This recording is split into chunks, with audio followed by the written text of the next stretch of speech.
My name is Frank Clegg. I'm the CEO of Canadians for Safe Technology, a 100% volunteer-based organization of citizens, parents, and scientists focused on raising awareness of the harmful effects from wireless technology.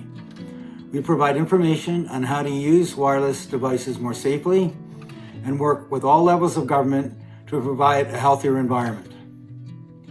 I've spent over 40 years in the technology industry. My most recent position was president of Microsoft Canada, and I've seen the tremendous benefit technology can provide. I've also seen the potential harm if technology is not used correctly. In my opinion, our current implementation of wireless technology is not safe, and I'm especially concerned with our plans for 5G. I don't make this statement lightly. I've met with experts from institutions such as Harvard, Yale, Columbia, and the University of Toronto, and I've met with an expert advisor to the World Health Organization and one of the lead scientific writers for Al Gore's team that won the Nobel Prize. Over 250 scientists from 40 countries signed a formal appeal to the World Health Organization and the United Nations member states expressing their concern over the harmful effects of wireless technology, and added an additional appeal for the effects of 5G, especially the effects on children. Hundreds of peer-reviewed scientific papers have been published demonstrating harm to humans and the environment.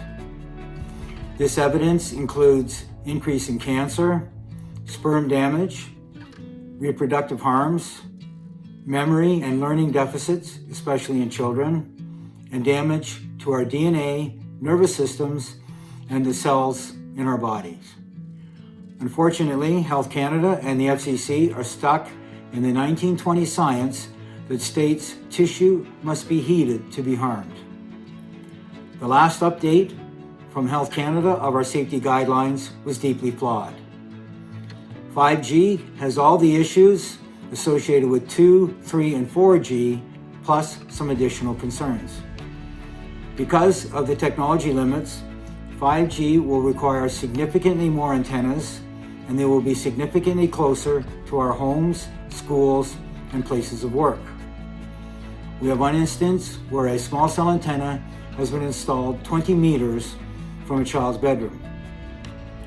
Any lamppost, telephone post, or hydro pole is a candidate for a potential 5G small cell antenna.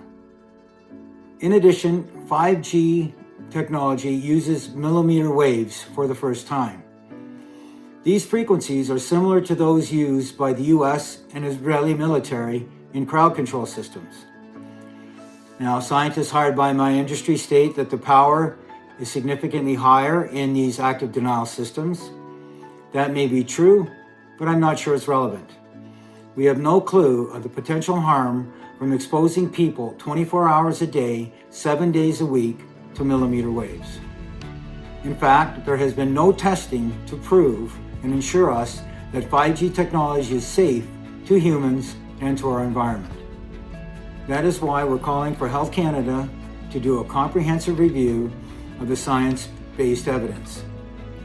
This review should be based on the international standards used to evaluate and analyze scientific research, should consist of an independent panel that has the appropriate resources. This type of review has never been conducted by Health Canada. There is a better alternative. Fiber optic and wired connections are up to 100 times faster, do not emit radiation, therefore they're safer, they're more reliable, they're more resilient, and they're more protective of our security and privacy. The IEEE has stated that wireless technology will continue to consume 10 times more energy than their wired counterparts. Our federal governments gain billions of dollars in revenue in spectrum auctions and ongoing licensing fees. But there has never been a complete analysis of the total costs from wireless technology. That's why we're calling for a total economic analysis of the potential revenue versus the economic burden from wireless technology. These costs should consist of, but not be limited to, increase in healthcare costs, the cost of lost productivity due to health effects, and the cost in breaches of privacy and security, as well as the cost in the harm to our environment. Some applications need a wireless connection, but the majority can use a wired connection that is safer, faster, and in some cases cheaper. That is why we're calling for a shift in mindset to wired and fiber connections first, wherever and whenever possible. My industry is installing the infrastructure for 5G at a very rapid rate, even though there are few, if any, devices that can take advantage of 5G technology today. That is why we feel it is responsible and necessary to call for a moratorium on 5G spectrum auctions, as well as a moratorium on the installation of new small cell antennas until Health Canada has completed its proper review of the scientific evidence and the full economic analysis has been completed. Estimates are there will be an additional $11 trillion in revenue from 5G technology. We also know it is very difficult for government regulation to keep pace with the rapid change in innovation and technology. That is why we're calling for a shift in the responsibility and accountability so that my industry take responsibility to prove that technology is safe before it is released to the market.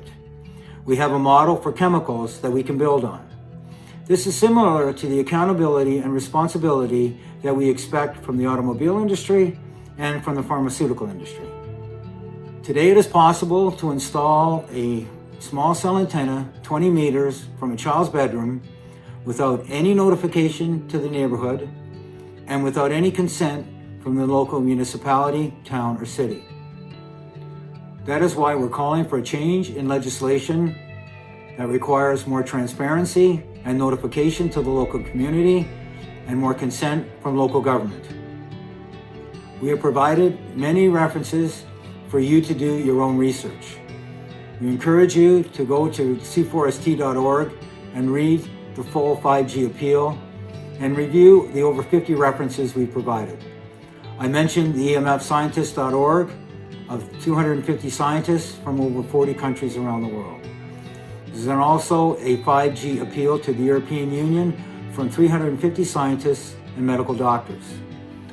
The Bioinitiative Group has reviewed over 1,800 peer-reviewed published papers that show harm to humans and the environment from wireless radiation. Dr. Deborah Davis at the Environmental Health Trust is part of Al Gore's team, and Dr. Joel Moskowitz at saferemr.com at the University of California, Berkeley is a wealth of resources and references on the potential harm from wireless technologies. Dr. Magda Havas has lectured in over 30 countries and published over 200 papers.